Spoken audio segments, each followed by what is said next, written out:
आज शाम को कैबिनेट और सीसीए यानी कि cabinet committee on economic affairs की अहम बैठक होने वाली है। इस बैठक में कई बड़े फैसले होने की उम्मीद है।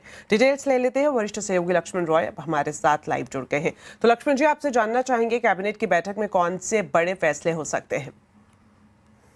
देखिए, कैबिनेट की इस बैठक में वैसे दर्जन भर से ज्यादा के प्रस्ताव हैं, लेकिन 3 प्रस्ताव काफी महत्वपूर्ण है जिसको मंजूरी मिलने की संभावना है।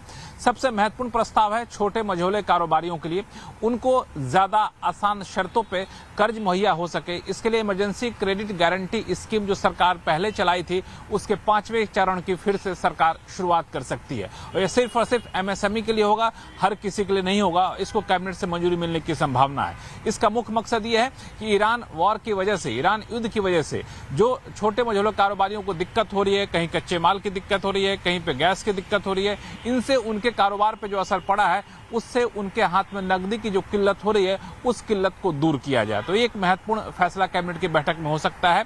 दूसरा जो महत्वपूर्ण फैसला है वो किसानों के लिए है। दरअसल गन्ना किसानों के लिए एफआरपी यानी जिस कीमत पर कम से कम उन्हें कीमत मिलनी चाहिए गन्ने की, फेयर एंड रेम्युनरेटिव प्राइस कहते हैं, उस एफआरपी को बढ़ाने का फैसला सरकार ले सकती है। ये जो एफआरपी बढ़ाई जाएगी अक्टूबर 2026 से सितंबर 2027 के शुगर सीजन के लिए बढ़ाई जाएगी।